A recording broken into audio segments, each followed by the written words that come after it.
Hello, everyone, and welcome to the Best on Wellbeing podcast. Today, I'm happy to introduce my first interview episode with Dr. Allison Leeming. The episode goes about 1 hour long, and we discuss parenting. Now, I understand this can be a bit of a sensitive topic. All parents have a bit of a different style, and sometimes we can compare to each other or see what other people are doing that we're not doing, or we're doing something and other people aren't doing. It can be a bit of a sensitive topic when it comes to raising children. But that being said, I do think it's good to discuss basic frameworks, basics, sort of what are the fundamentals and what does the evidence tell us about a general good approach to parenting and raising children. Now, again, I understand there's many different situations. Some people are single parents. Some people might be having, marital challenges, and it makes it hard to be on the same page when raising children. So everybody's in a different situation, and there's no ideal scenario, and everyone's sort of figuring it out as we go along. But like I said, we do want to still talk about maybe overarching principles. And so Dr. Allison Leeming is a recently finished her PhD in psychology, and she is pregnant for the first time. So she's a mother to be, and I have been a dad for, about 16 years, 17 years or so. And so it thought it'd be a nice dynamic to discuss parenting in terms of overarching philosophies and maybe what are some approaches to consider as we go about this journey of parenting. So I hope you enjoy it and I hope you find it useful. So without further ado, I bring you Dr. Allison Leeming. I'm going to start by introducing Dr. Allison Leeming. Allison, welcome. Thank you for joining me today. Thanks for having me. I was wondering if you could maybe just start with a little bit of background. You just were work colleagues and you just got your PhD. So maybe a little bit of background about you and your academic background, and just tell us a little bit about yourself. Sure. Well, obviously I just got my PhD, so just finished sort of a 13-year academic journey in university. I Only was just 13 years, talking that's it. only 13 years. It's not that many. It's still sub 15, so Nice. nothing to be scared of yet. Yeah. Started in biomedical sciences, wanted the med school route and still think about it all the time, but finished a PhD in clinical psychology. Now I'm in forensic psychology, worked in corrections, forensics, and now Guy and I work together in forensic mental health, which is wonderful and so rewarding. And yeah, and about to become a parent for the first time. So that and, yeah, research focus and, the brain and neuroimaging um, and forensic science and psychology. So yeah, a lot of different interests. Cool, cool. Yeah, I think I asked you to come on this podcast because we had a conversation. I think it was a couple months ago. I think before you announced that you were pregnant, and I think you had mentioned your husband about a little bit of his background and his parents and their philosophy, Mm. and how that aligned a little bit with like what you agreed with that kind of parenting philosophy. And it just kind of struck me that, in terms of, I've been a parent for, about 16 years, and it kind of aligned. You summarized really well what I thought was a good framework about parenting. And so I thought maybe you could maybe share that again. So to me, this is a good dynamic. You're a parent to be, which is exciting. I've been a parent for a couple years and just thought we could explore that kind of space and see if we can have a good conversation about a general direction that maybe gives, most new parents or current parents kind of a good map in terms of how we can help raise our kids to be well adjusted for life and society and things like that. So you can try to summarize that again for me. That'd be great. Sure. And I wish what I'd done is I wish I'd found the study that I'm about to quote because it was something I heard of so long ago and it just stuck really well for some reason. And of course, like I've been a part of my husband's family now for like 15 years. And so his parents are kind of my parents, and I feel like I've learned so much from them. And obviously my own parents as well, but their view on parenting was very much in line with what I learned. about parenting and what works. But it was, and just as a caveat, I've never focused on, child rearing or parenting or family dynamic. It's not something that I focused on in school, but it's just something that's sort of a passion of mine. And, in Hmm. my family, it's something that we talk about a lot. And even before we decided to have a family, it's something we talked about a lot. But it was a study that was spoken of in like an undergrad human development or social psychology course. And it was a study that had looked at sort of a matrix of different dimensions of parenting. So it was high and low affection on the one Okay. axis, and then it was high and low authority on the other Okay. axis. And so they were scoring parents on whether they were extremely affectionate but extremely lax on their children, Okay. versus extremely affectionate versus quite authoritative with their children, Yeah. and not authoritative in an abusive way, but in a highly structured way, where there were really firm boundaries and strong values. And I remember finding the study interesting because you might think that, a very, very loving but a more relaxed parent would yield healthier children. But the combination that actually yielded the most emotionally healthy children from my memory was high authoritative, high affection. And I remember that ringing Yeah. so interesting with me, especially because that was very much like my husband's family dynamic growing up, where it was a highly structured family, really strong family values. I think some people would have probably called them strict, but like in a good way, not in a Yeah. way where Yeah. they're mean, but they have wonderful relationships with their kids. But it was a house where you knew it was right, and you knew it was wrong, and there was a high degree of structure, but a high degree of affection. And so Right. it really lined up with what I'd observed in my own life and the parenting styles that I had sort of looked up to. And I've remembered it for like 10 years, I think now. And it's the style that my husband and I talk about, like implementing, as we grow our family.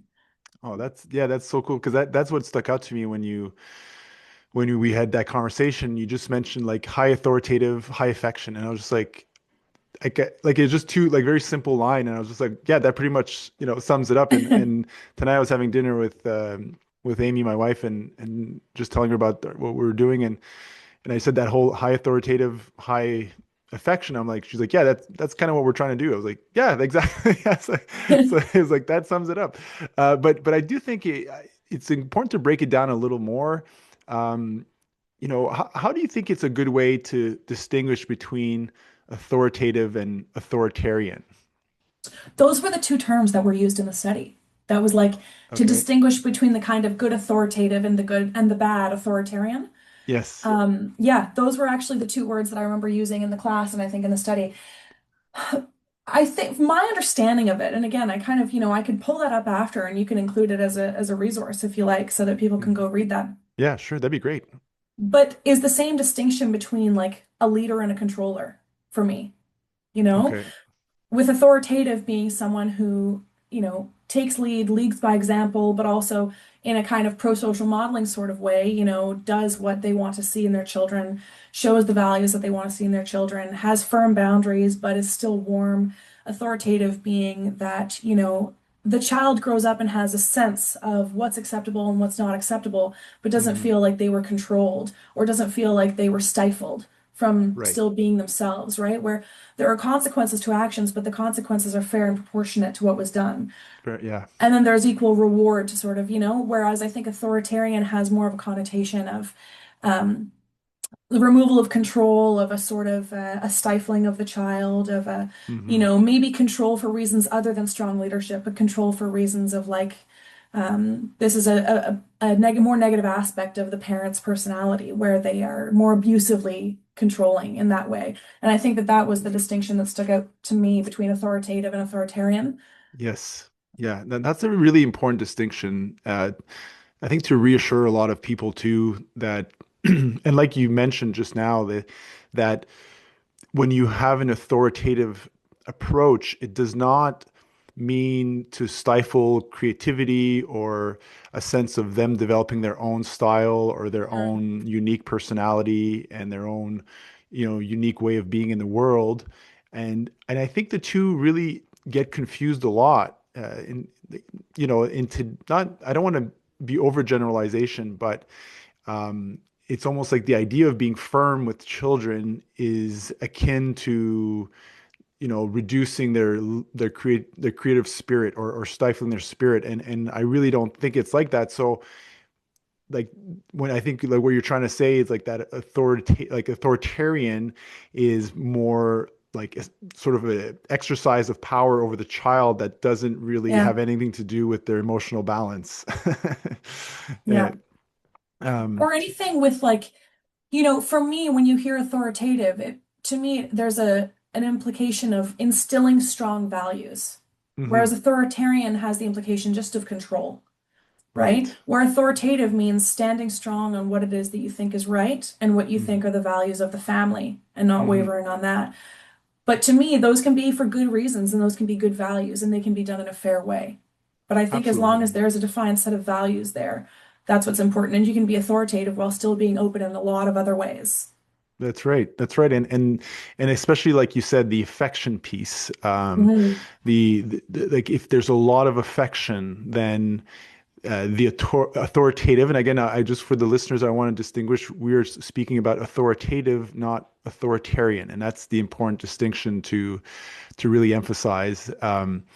But that when you have a lot of affection for children and you sort of really practice an affectionate manner with children, then it's very safe to apply that authoritative approach that they're going to receive it well because they trust because of all the affection that's there. There's a the trust is important, and I think it's established a lot through affection that that nurture is there, that those affectionate needs are met. Um, and but like being supportive that way, you still need boundaries. You still need Yeah. children need to know there are consequences to behaviors, and they'll learn it. That's the thing is my view sometimes is if you don't learn it from the parent, you're going to learn it from life, and life is Mhm. usually a more harsh teacher.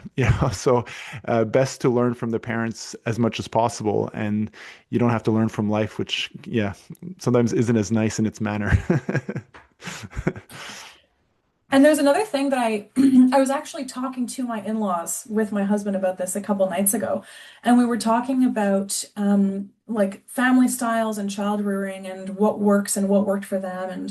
And we were actually talking about the origins of borderline personality disorder, kind of Okay. all things, which was an odd topic of conversation. We were talking about where we think that comes from and how we think it comes from, like attachment trauma and some sort of misbuilt attachment and then the person trying to seek belonging in a maladaptive way, which Hmm. crystallizes and then turns into all these maladaptive ways of pursuing relationships and seeking belonging and seeking a strong identity later in life if they weren't set up with that earlier. Yeah. And my in-laws, without having known this, have always talked about the family culture Hmm. and having a strong family culture. And what Yeah. they mean by that when they say it is having a strong sense of identity and of belonging and of this is where I come from, this is who I am, this is what it means to be a part of my family. These are the Hmm. values that define us, and knowing this is where my safe base is, and I'm a part of that, right? I belong. And this Hmm. is where I belong, and this is what we're defined by. And if you think about that, really, what that is it's the definition of a safe attachment base. It's the definition of a sort of firm identity Yeah. from infancy, right? Hmm. Of just knowing who I am. And it's not as important. Of course, you want to have good values and you want to instill the values that you think are good in your children, but it's not so important what the family culture is, just so long as there is a Right. strong sense of family culture and identity there. Right. That's a good point. Like, yeah, because I I really like that because there's so many ways to go about parenting, and I think I guess I'm a little weary of this conversation that I don't want people to feel judged in terms of like parenting's such a sensitive thing. And I think you'll notice that too when when you're raising your child and someone tells you one way they do it and we do it a different way, and then it just I don't know if it's our ego or Yeah. pride or something else, and we're like, well, yeah, like I raise my child this way.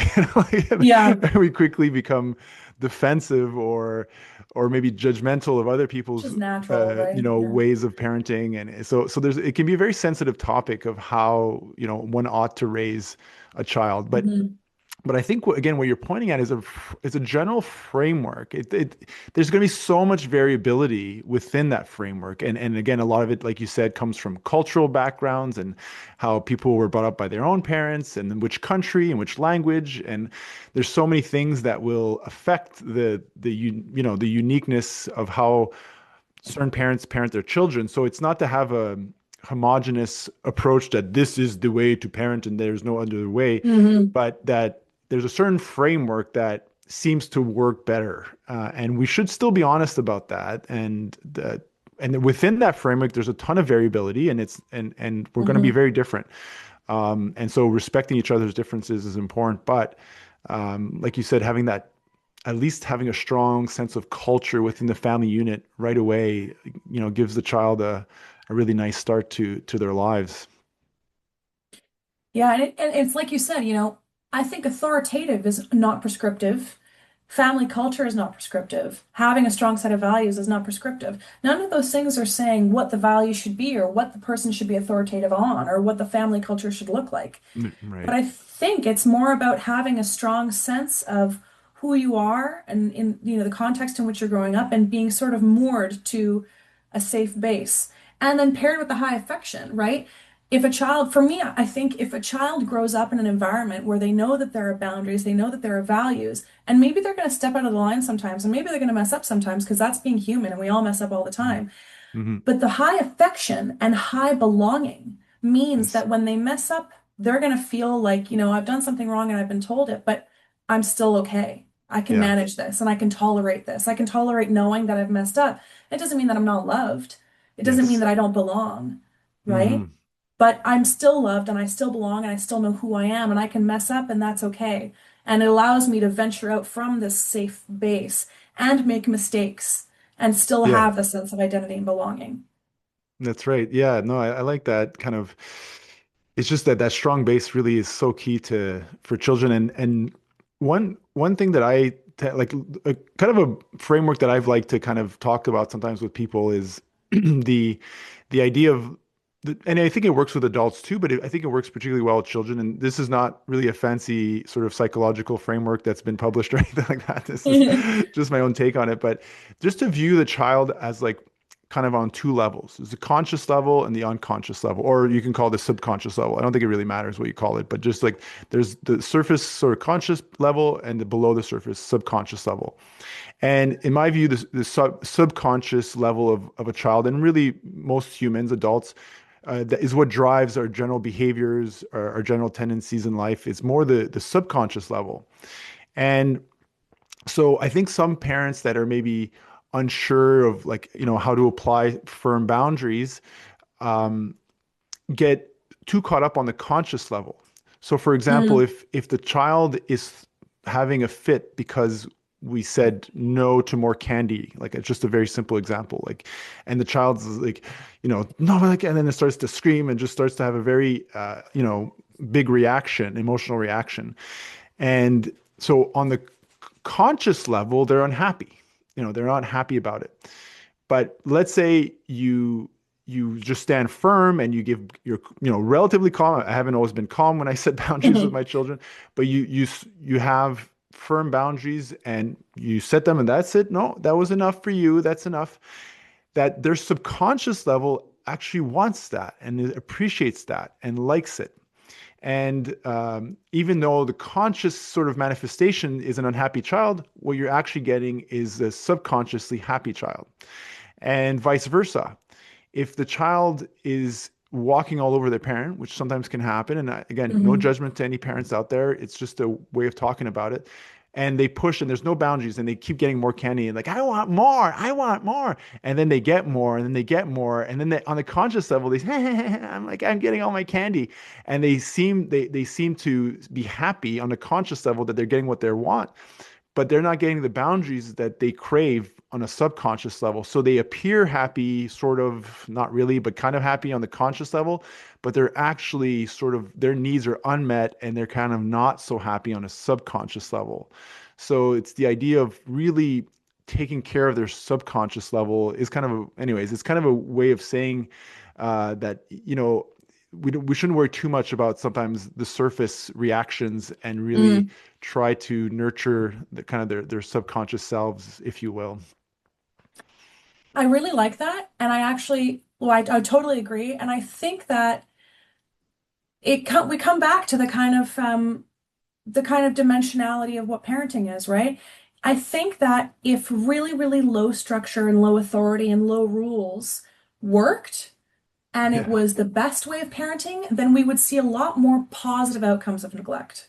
Mhm. Do you know what I Right. mean? Yeah, yeah. Like when a parent is leaving their child up to kind of fend for themselves and do what they want, like there's a reason that children don't flourish in this kind of environment, right? Because imposing structure, even when it's unpleasant, maybe it tells a child on a subconscious level that I care enough about you to do this thing that you're not going to like right now for your well-being, That's right. because this is for the greater good, right? It says I give enough of a crap about you that I can tolerate you not being happy right now. Whereas if I didn't care about you, I'd let you do things that were not good for you, and I would intervene, right? Just let it be, and it's fine, like it's whatever. Yeah, Yeah. exactly. But they can feel that, and in a way then it can even lead to like more uh dysfunctional behaviors, because maybe they're asking for the boundaries. They're asking on a subconscious level, they want to feel like the parent gives them firm boundaries, and it's what they crave on a certain level. um yeah, I mean, like, I've been fortunate too, like very, very fortunate. I had really good parents. Yeah, nothing but good things to say about my parents. And both of them, my mother, my father, and I good because I'm a dad. I'm just kind of naturally kind of like to talk about my dad a little bit, but like, he was very well liked by all my friends. He coached a lot and all the kids, and he was, very appreciated by pretty much all the children, my brother's friends and my friends, my sister's friends. But he was like, but there was a certain, almost like, I wouldn't, fear is kind of a funny word, but it was, we kind of feared him too, like there was a certain sense that you don't mess with Bruce, my dad, and like, and, and he had that aura around him that he cared so much about children, and he still does today. He just loves children, but children never misbehave around him. He just has that energy. He just gives them one stern look and like looks them in the eye, and like if he doesn't like a certain behavior, and people just naturally they'll just correct around him, and so I was, and it's just like when you said that to me a few months ago about that parenting style, just like that's Mm. my dad. Like he, very affectionate and very authoritative. Like they were just, you just didn't mess with them. And and I see, like, I've talked with, and maybe like that's like maybe a good transition for us in terms of the roles of maybe a little bit of mom and dad. Like again, and again, not to disparage their awesome, gay couples out there raising children, and there's different ways to do it. It's just, I guess we're reviewing a bit more of the traditional model of mom and dad as the parents and stuff. But Or even um, just parent and parent. Maybe there's naturally going to be a balance between parents from whatever your distinction you're going to make. It might also be present in gay yeah. couples. You know what I Well, mean? yeah, Yeah. exactly. That's right. Yeah. Exactly. But naturally, that certain roles get established Yeah. exactly the same way. That exactly. Some might be more, a little bit more authoritative. Some are more on the maternal side or affectionate Mhm. side, and things like that. Um, and you know, one thing I've observed, and again, it's tricky because it's like, what's the evidence? What's the data on that? Is that just me, like seeing things, and I'm biased because I do things a certain way, and so I see the things that aren't like how I did it, so I see it more or something like that. But you know, it's a pretty recent phenomena that, like, I'll go with fathers are very involved in terms of Mm. affection, and like recent phenomena. I'm not talking about like a decade, but like let's say a couple decades, where it became more and Yeah. more common that fathers are very involved with child rearing on a day-to-day basis, where historically, even hundreds and thousands of years, it was less, a lot less, and often men weren't good at being affectionate with their children, and sometimes way too authoritarian, and all those things that had caused generations of trauma or issues. And that, and finally, there's, in our society, there's been a mass awakening of no, like, we really need to be affectionate and kind, and men have to learn to be that. And that's a really positive thing. What I've observed with a lot of men and guys my age and maybe a bit younger is this sort of almost apprehension about being tough with their children, Mm. that it's almost like no one wants to go back to what it was of being authoritarian. And I'm just, again, this is very, I'm assuming a lot of things here, but they don't want to go back, but at the same, but then that sense of being comfortable with, like, so to speak, laying down the law with the kids sometimes, there's a lot of hesitation, a lot, and I've observed that with many dads that just kind Hmm, of like don't want to step in and be just really firm. really? Um, and I'm hoping that if anybody listens to this, that it's to give a bit of reassurance. It's okay to step in and be tough. Like it's okay. And I think in general, there's a lot of exceptions to this, and some mothers can be very, very firm, but it's a little more easier for men to have a little bit of that tough stance sometimes with children.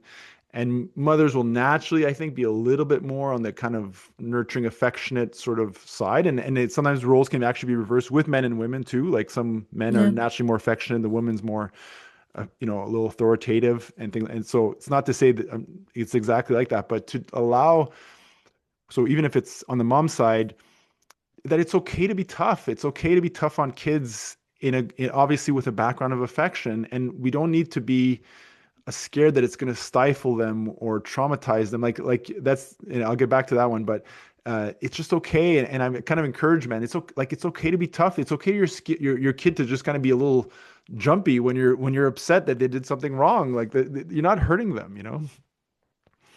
I wonder, well, first of all, so and this is where we've had really different life experiences because I'm of the age where like I haven't seen a lot of people become parents. The people that I've seen be parents are people that have always been parents compared Okay. to me in my Yeah. life. Do you know Yeah. what I mean? So my friends right now are only just starting to become parents. Yeah. So it's an interesting, Yeah. I Yeah. wonder what that'll look like in the next 10 years. And I'll let you know what I've noticed. Yeah. Um, but think I think that there are some different reasons why a kid might be apprehensive of their parent getting mad. Like, let's say, like your example, a father. There are different reasons why a kid might be scared of their parent getting mad and their father getting mad. And I think that that reason matters a lot. If a kid is scared of their dad getting mad because they're afraid that the dad, like they can't predict what the dad's going to do, right? There's like an unpredictability there. There's a sort of uncertain footing there. Like he could just blow up and he could yell at me or scream at me or he could hit me. I think Right. that that would be a negative reaction from the child. That would be something that, oh no, I've trained this reaction in the child. When I look back on my own childhood, my own parents who were also like so wonderful, I was always really apprehensive of, for example, my dad getting mad at me, but it was for a couple of reasons. It was because my dad's a really kind of calm, really quiet guy. If he got mad is because I knew I really messed up. So I was like, I knew I deserved it, Yeah. probably.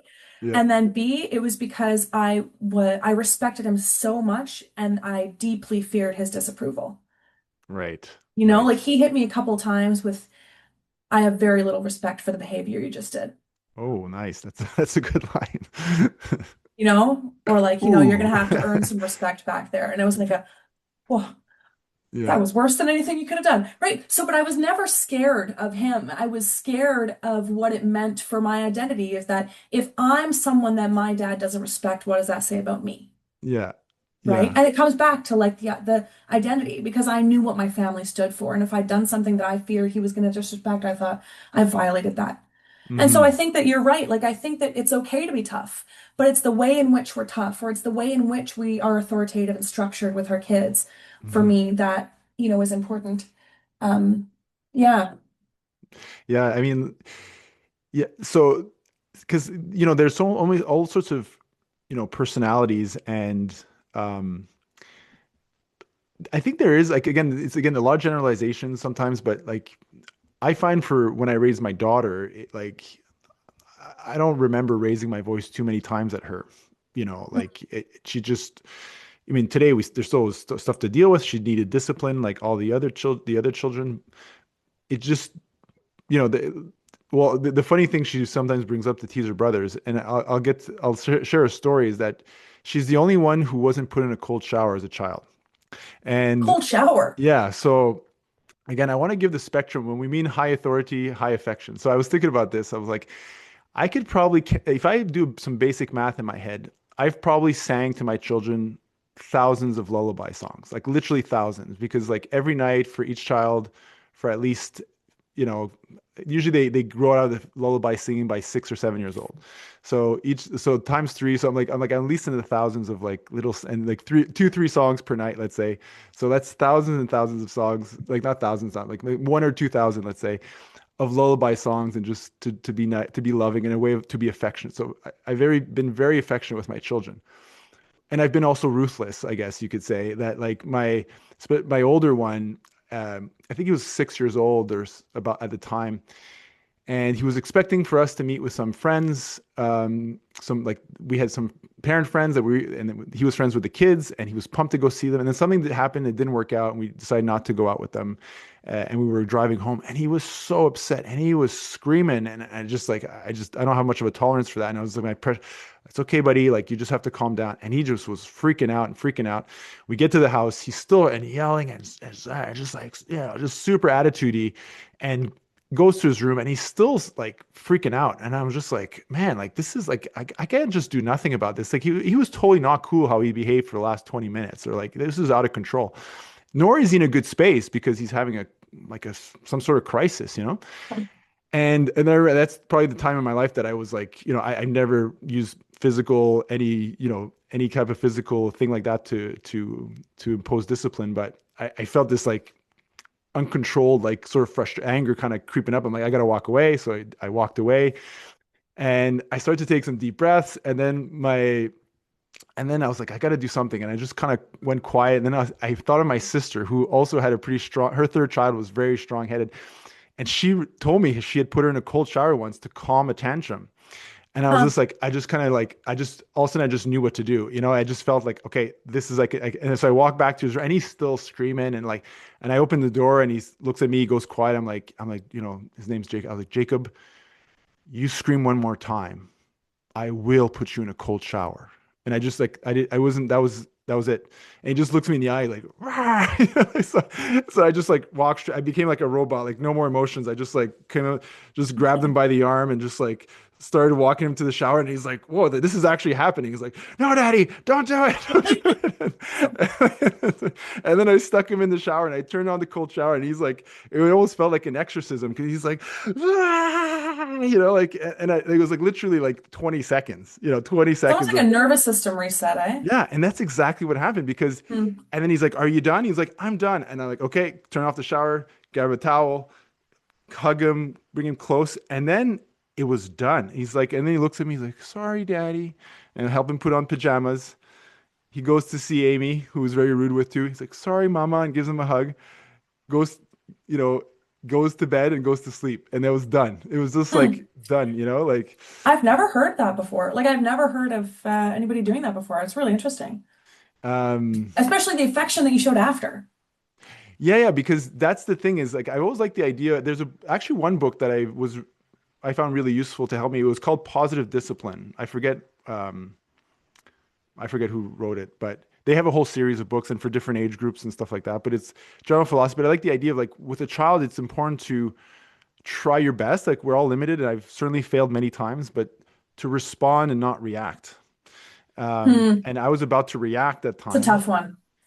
Very tough, and it's tough with all like even in like at work, or like you and I at work and being at different situations, like Oh, to I try to mess up all the time. You yeah, saw me me too. mess up this week. Yeah, me too. Like I messed up so many times, but it felt right because I almost reacted to his his tantrum, and then I stepped away, and then I felt like I knew what the response was, and by then my emotions were under control, and I wasn't there to punish him in a sense, but it was there to set a firm boundary that was enough, and it was a reset. But also, it's from a background that I had been singing to him lullabies for years, like so there Hmm. was still a trust behind that. Yeah. It wasn't. Anyways, just wanted to share that there is an extreme, like it almost seems extreme, and it's not like you, and like God forbid, but today he's 17, 16, 17 years old. Like I never have to do any of this stuff, but like God forbid I had to do that. Like this 200-pound guy that I try to stick in the shower now, it really wouldn't work. But But that happened, and it was probably really unpleasant for him at the time. But I wonder if there was ever a time during that ordeal where he believed my dad doesn't love me or my dad doesn't want the best for me. I doubt it. I don't think so. I think I don't he think he so. Because just just like you said, you had that foundation of love and affection and trust and safety.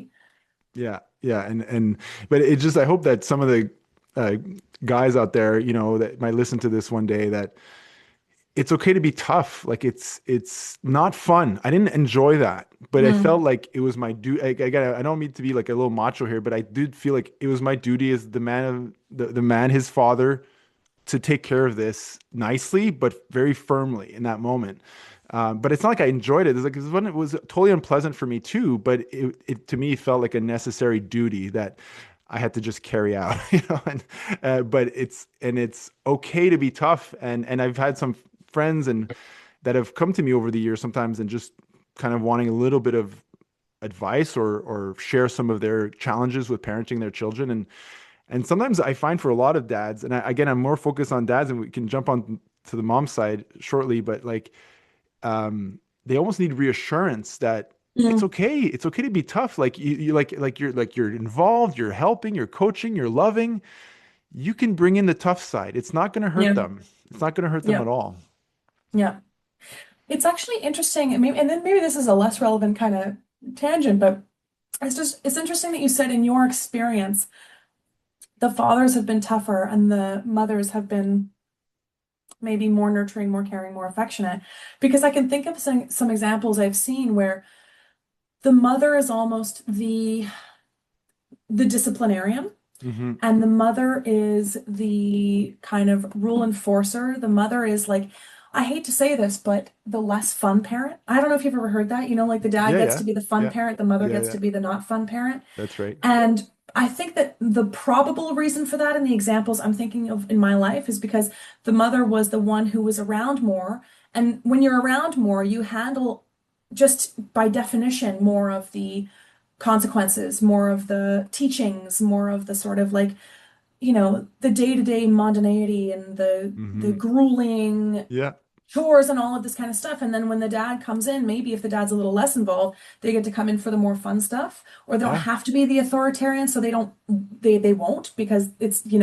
And so that's actually what I've seen almost more is that Hmm. the dad gets to be the non-rule enforcer, and the mom Yes. is the rule enforcer. And so when the kids think back and now adults are memories of their life, they go, "Yeah, my mom was the hard ass, and my dad was Yeah. like kind of the fun parent." And so it's interesting that you have more of those examples because I can think of more of these examples, I think. No, that's true too. I've heard that too. Like I would guess that if my spouse Amy was here, she would probably say that her mother was more the authoritative sort of figure in the household.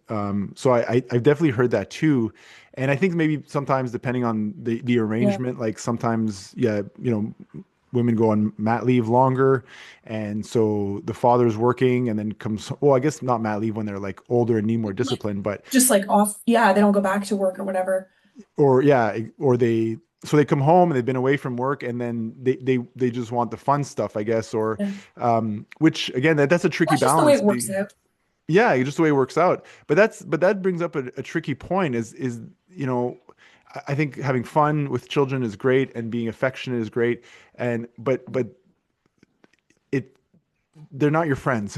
Like it's Friendly but important not a to friend. they're not a friend. I mean, maybe when everybody's grown up and financially independent, maybe, but they're not a friend. And so, I encourage, it's really, and I'm so happy for you, Allison, and your husband, and that you're already having these conversations. I think that Mm, really sets up some nice,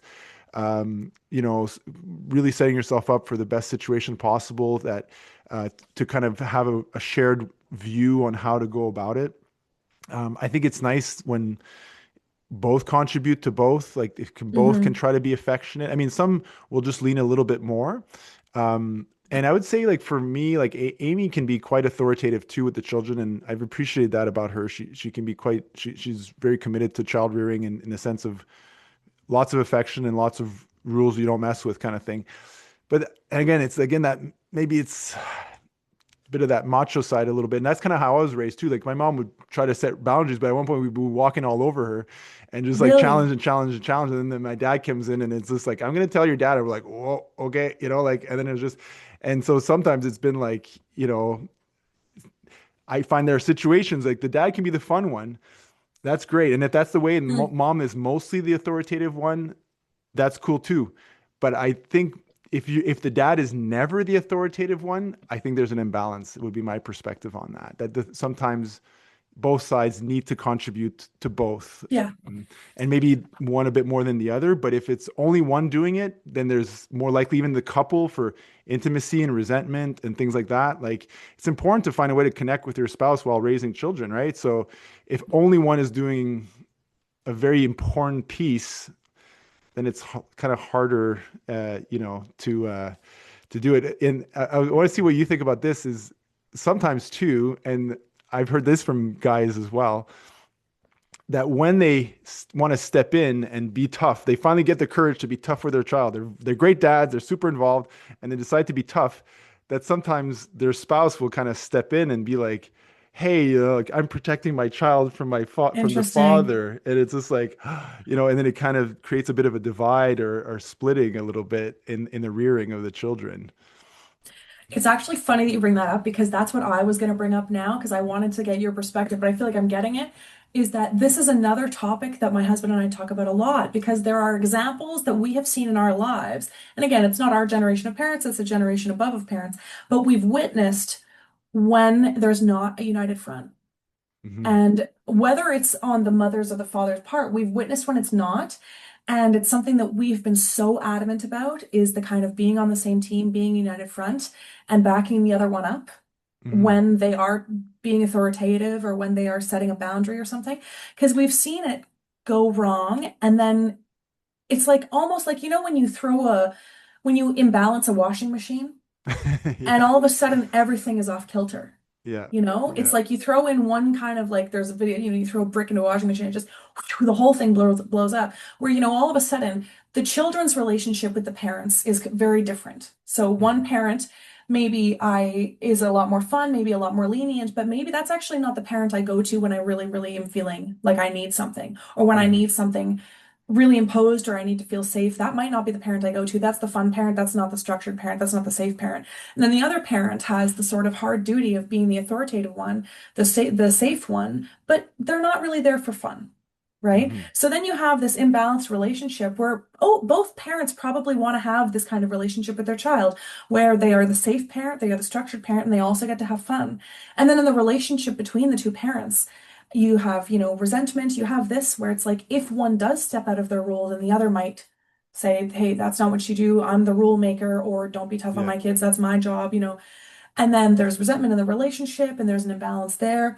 And we've seen it and we've been so adamant that, and it's not going to be perfect all the time, Hmm. but that a child doesn't come to one to get something over the other parent. Yes. That doesn't fly, right? That Yeah. it's a united front, that some of Yeah. those bigger family values are discussed and decided on, and there's strong boundaries there. Yeah, it's something we talk about a lot. And I No, feel like it's you probably have a very similar perspective. yeah, no, and and I think a lot of parents or young parents definitely like it's nice to establish that to try to kind of again it's the like maybe the analogy would be like it's good to have a battle plan, but the battle never goes the way you plan it. Like so, I think I would also say like it's okay when it doesn't go perfectly right. Like Yeah. sometimes there will be some glitches and a difference of opinion and how to deal with a certain situation and like so it's like have that target of being on the same page as much as possible but not be too hard on yourselves as a Yeah. couple when it's not because it's impossible to be perfect about it and totally exactly on the same page on every because there's all these dynamic factors that are you know you can't predict when you just go through it but definitely it definitely helps and but just to go back to this idea that and again, you can jump in with different perspectives because again I got the man glasses a little bit, so I know you do. I naturally kind of see it from that direction. It's that obviously, like if a man is authoritarian and has a lot of let's say their own dysfunctions that they're imposing on the children and exercising power in an unhealthy way over their children, that the wife who might be more nurturing and protective will protect the children against some of those dysfunctional patterns of the husband. And that's sometimes the situation, and that's a good thing, right? Like there's so many variations. Not everybody's blessed the way we've been blessed, Allison, Mm, and that, having good parents and, having and having a natural good framework from the beginning and things like that. So I think there is a bit of that sometimes there's a time when one might be a little protective for good yeah, reasons. So I don't want yeah, to put that aside. yeah. It's never a good situation. But when there's a dad that's good and involved and very committed to helping with the children and all that, there's still sometimes I've observed a tendency when they do get tough that then the mother swoops in and protects the child Mm, from the dad setting firm boundaries. And I think that has to be something to be talked about in the couple and try to clear that in the air because I've heard a lot of one term that I've heard a lot that you're probably the most familiar with is the term trauma. And I've heard hmm very functional, very loving parents that are awesome. Okay, really good parents that say, I don't want to traumatize my kid. You're like, there is no way that's happening. Like, Yeah, and I don't know, like it's just that words being thrown around, like, yeah, and you know yeah. what A trauma lot. actually is. Yeah. Uh, so yeah, and so it's almost like, well, don't traumatize my kid by being like raising your voice at him. It's like there is no way the dad's going to traumatize the kid right now. Like, Yeah. and so for sometimes moms to just step out of the way and seeing your child uncomfortable can make you uncomfortable.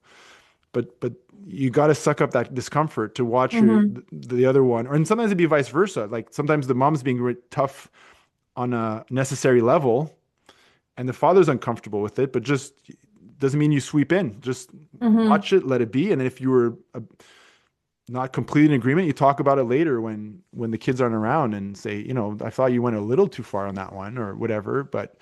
Yeah. But yeah, sometimes this idea that we're going to traumatize our kids by Yeah. being tough, it's like that's not what trauma is. hmm Especially in a certain framework, right? It's like we talked about this whole time, right? There's tough and there's tough. I mean, there are reasons for toughness and there are ways that you can demonstrate toughness. And one of them is traumatizing and one of them is not, Yeah. right? Like saying, yeah, I'm a tough parent, I belt my kids versus I'm a tough parent, I don't let them get away with shit. And I'm not a Yeah. gentle parent, right? So it's like I'm sure you've seen this, there's a whole wave of like gentle parenting. And I don't know about you, but I have a lot of rage in me. Like I have a hard time with this, if you walk by and your belt loop gets caught on a door and you just want to like sometimes I get really mad and I don't know where to put it. And there's this whole trend of gentle parenting where a kid will do something really annoying, like where it'll continue to push boundaries and the kid knows and that's what they're doing. They're pushing boundaries and they're seeing how you're going to react. And where parents have this belief that you can't say anything. You just have to go, "Oh, no." And just Mhm. really, really calm. I don't know if it's healthy to think that that's always going to be attainable. Like sometimes I'm going to get mad, you Yeah. know? And maybe Yeah. I can get mad and we can be tough in a way that's not traumatizing. I can get mad without beating my children, or I can Of get mad course. without, making them feel unsafe. But Hmm. it's important for them to also know that that can happen. You don't want to raise kids who are too sheltered either, Well, right? Who are going to go out into the real world and not be prepared for it. exactly. Well, that's a good point is that so, I brought up that intense sort of example of the shower, but even that to me, like it was just a necessary weird thing to do. Um, but there's been times where, yeah, I've overreacted for sure. Like, and I just was way over the top, and it was just And I'm like, sure I will too. yeah, Yeah. yeah, Just I being imperfect. raised my voice more, and it was too harsh. And then, my spouse like, whoa, that's a little much. I'm like, oh yeah, maybe it was, but, but the thing is like again, we're imperfect beings, hmm and children are like you said they're going to go out in the world and there's a lot of imperfect people out there and sometimes there's bosses that are rude and there's colleagues that talk behind your back and there's all sorts of challenges that life's going to throw at hmm you. So it's like this idea that a parent can't screw up or else it's going to screw up their kids. It's like no, it's like have a good framework, work hard for your children, affection, authoritative, you know, boundaries, affection, but screw ups are okay. And in fact, Yeah. it's good for them to be exposed to you screwing up sometimes. It's good for their resilience that, whoa, they just got thrown off and then they learn to regulate themselves a little bit. That, daddy's grumpy today and he kind of yelled at me for no reason. Okay. Not the nice thing. I should get better. I don't want to keep doing that. And that's not something to just brush off that I shouldn't try to improve. But at the same time, I'm not going to carry this guilt that like my child for now is forever going to be this, hurt person. And now will, it's like, no, it's like I'm an imperfect guy and they're going to be shaken up a little bit once in a while because they have an imperfect dad. Okay, newsflash, everybody. Like life's not perfect. And so Yeah. this idea that we have to be this like, everything's perfect. The child must have perfect conditions at all times in order to have a good Yeah. life. It's like, it's In order not to like not be that. traumatized. Yeah, Yeah. exactly. Yeah. And we talked about that, and like I'm a big fan of that, right? Like admitting that I screwed up, and it's Yeah. like I think it's a powerful tool to harness, and it's okay to screw up, and it's okay to make mistakes, and it gives you what an opportunity to go back and say, "Whew, I think I really needed to cool down. I've cooled down now, Yeah. and now I can talk. I was Yeah. really upset earlier, and Yeah. that's I'm why I was sorry, yelling, kid. Hey, right? I'm sorry. I was too loud there. I'm sorry I yelled at you. I Yeah, was grumpy. Like, I'm sorry. Like, yeah, that's it, shouldn't have done that. I'm Yeah. sorry. I needed Yeah. to cool off. Yeah. Because think of the lessons that you're teaching, right? That even somebody who I idolize can be imperfect. It's okay to be imperfect.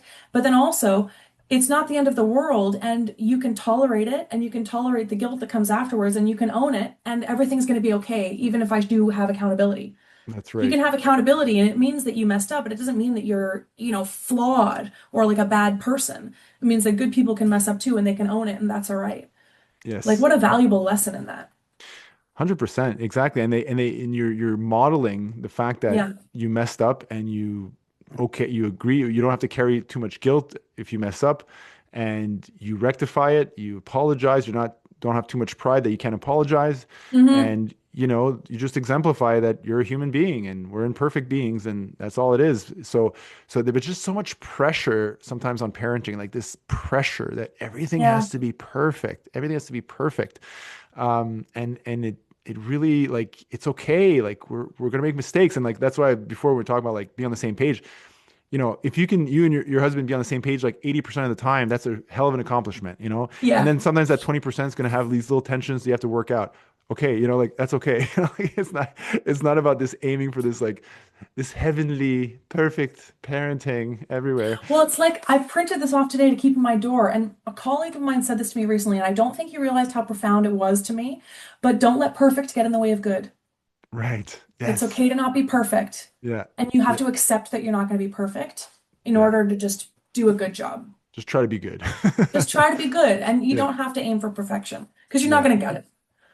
No, exactly, exactly. It's never going to happen. Then it just carry this extra stuff and this other thing to just say is that children are super resilient. Children Mm, naturally are incredibly resilient little beings, and again, so when the little mistake happens, it's like their system can handle it. And again, if you're disciplined you apply yourself to being a good parent, not a perfect parent, but a good mhm, parent, then their system is even more robust from the years of putting them to bed and tucking them to bed and making sure they brush their teeth and taking them to activities and all that stuff. It builds their system that when they're like 6 years old or 7 years old and you kind of like overreact to something and freak out a little bit, it's not like they're like that's the whole point is you're raising them that they can be tough and not tough like mean, but like resilient in resilient. life Yeah. and can well adjusted that you screw up and you overreact. It's like they're not brittle and they're going to Mm, break at every little thing that's imperfect. Like that's the whole point. If they're that brittle, then they're not well adjusted. So like we're trying like it's okay to like kids aren't this. I find it's almost this idea that kids are like this. Obviously, kids have this purity to them, like this sort of pure spirit thing that we want to this innocence that we want to protect mhm. to the best of our ability and let them mature into adulthood not too fast, not prematurely. Those are all very important to protect. So that's one thing but that's different than not exposing them to a little occasional hardship from time to time that to teach them Yeah.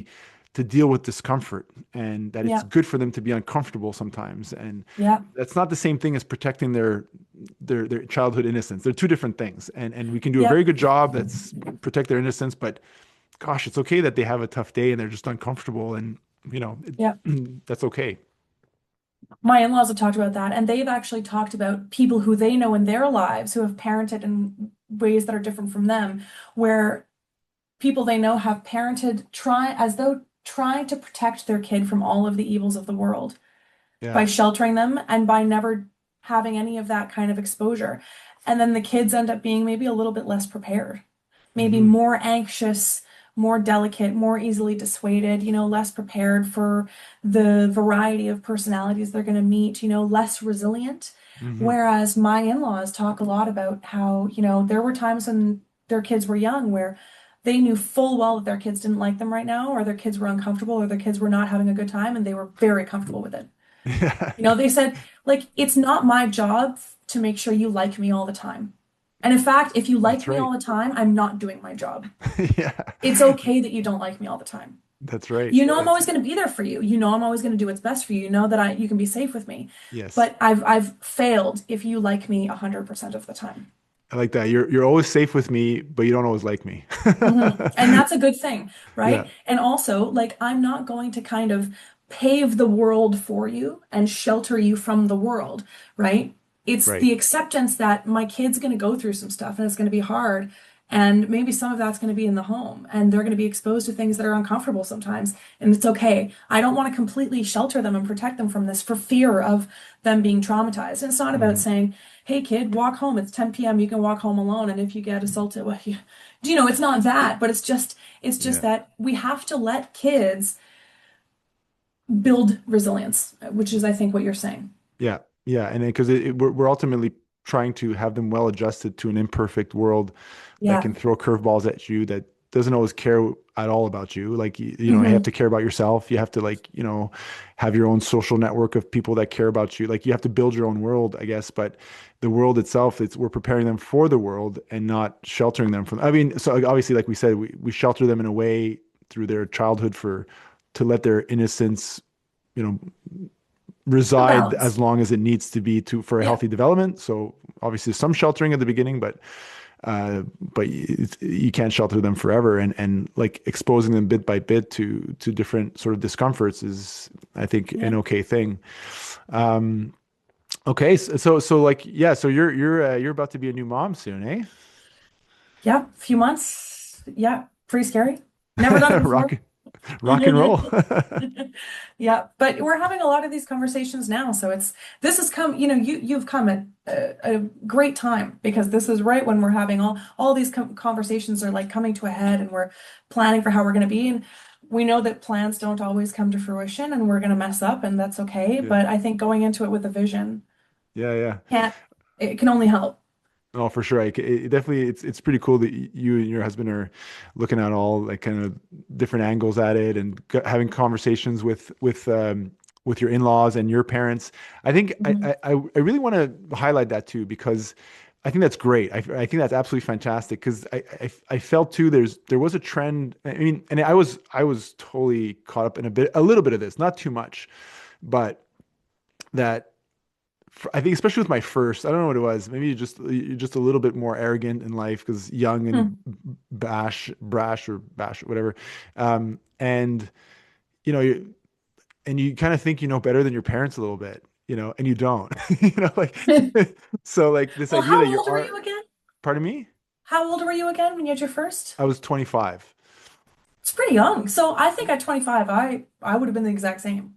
Yeah, I was like almost still a teenager a little bit, like in my head, like, and I was like, oh, you guys don't understand what we're going through, and it's like they're like, We yes, we do. definitely do. Like, we definitely do understand what you're going through, and like, why are you talking like this, and so I speak for myself in that. I've seen it a little bit, but I definitely speak for myself. This sort of to this cautionary tale to just your parents have good advice for you. Like, and in fact that you and your husband are deliberately seeking advice from the older generation about parenting, I think is great. It's a good thing, and this. I mean, there's so many things. Sometimes my parents like we'd be like we give them this whole schedule, when we go out for movie night, on a date night and leave the babies behind or something, and you just like have the okay, you're gonna do this and you're gonna do this, and then the parents like take the list and just chuck it and like we're fine, we'll take care of it, like, and all that, and yeah, a lot of wisdom bestowed by my parents, and my mother gave me this really good thing too that kind of ties in a little bit to our conversation. I was telling her about my older son Jacob, who, pretty proud of who he is today, and was always been a good kid, um, and there was some challenges well, there's still a little bit today, but way better. But there's been challenges in terms of him getting along with his sister. They're pretty close in age, kind of different styles of personalities, but it's kind of nice that they're becoming more friends as they get older. But they never naturally melded as little children. They never Hmm. had that natural kind of attachment to each other. And so I was sometimes frustrated with how he would behave with his sister. And at the same time, I send him out to a sleepover with his buddies when he's 7 or 8 years old. Comes back, the parents are like, "Oh, Jacob's so nice. He's such a good kid. He's awesome." And then, oh, okay, yeah, my kid's good. And then I was having a conversation with my mom, like, and she's like, your job isn't just to look at their strengths. Like, your job is to identify their weaknesses and help them work Yeah. on it. Because Yeah, we it's can get true. blind to the fact that their kids have strengths, and that's great. And to be proud of that, that's cool. But if you're only focused on that, and you're sort of overlooking the places that need work, that you need to be Yeah. to persevere and to nag and to keep at it and point it out and let's keep at it, let's keep at it, let's keep at it. Hmm. That's the job, is to go after the harder stuff that does need work. And I thought that really stayed with me when she pointed that out. She's like, that's great that all the parents love him, but he's still not always nice to his sister, and you need to work Yeah. on that. And I was like, oh, okay.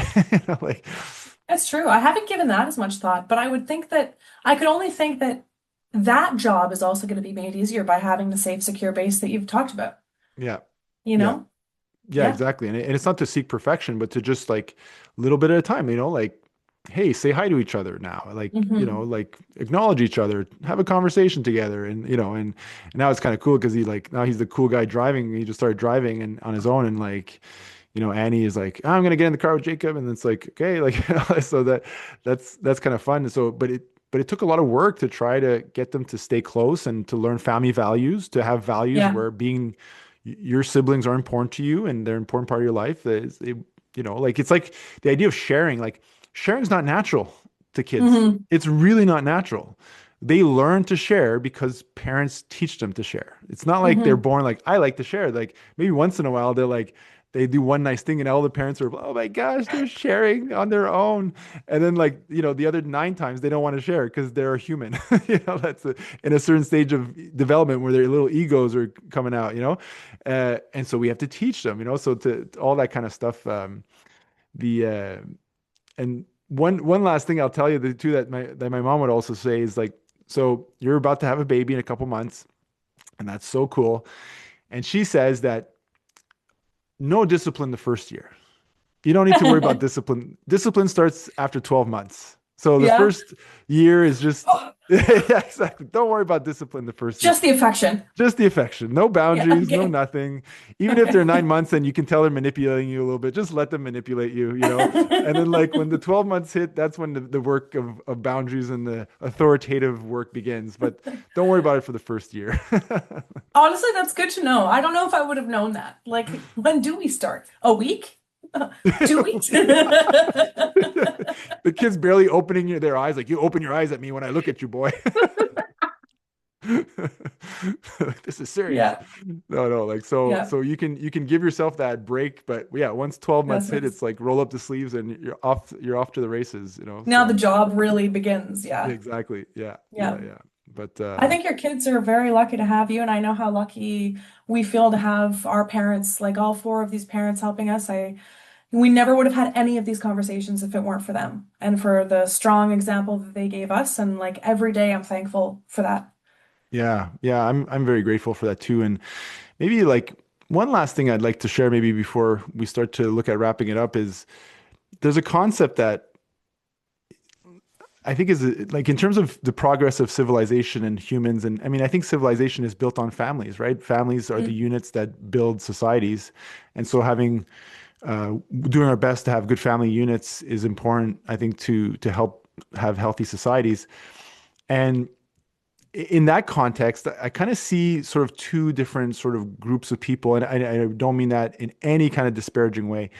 It's that I like to call it the cycle continuers and the cycle breakers. Mm. And I consider myself a cycle continuer. I Hmm. was raised in quite a functional family, and I just had to continue that tradition. I'm a continuer.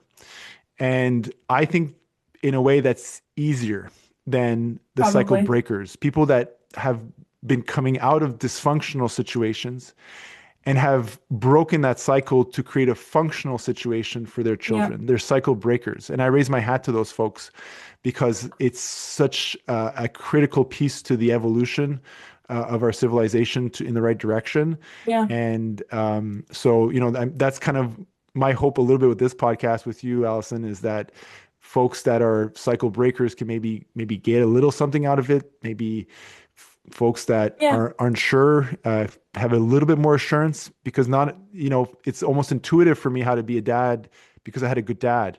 But not Hmm. everybody had that. So for them to be a good dad, it's like a whole sort of blank sheet and they're just kind of winging it and going for it. Yeah. And that's not easy. So my hat and all my gratitude to all the folks that I would kind of call in a very nice way, cycle breakers that, we appreciate you making those efforts to bring on Yeah. healthier patterns in your generation. Yeah. Yeah. I mean, our job is the easy one, right? Yeah. Yeah. No, Like it's exactly. true. Hats off to them because they have the harder job.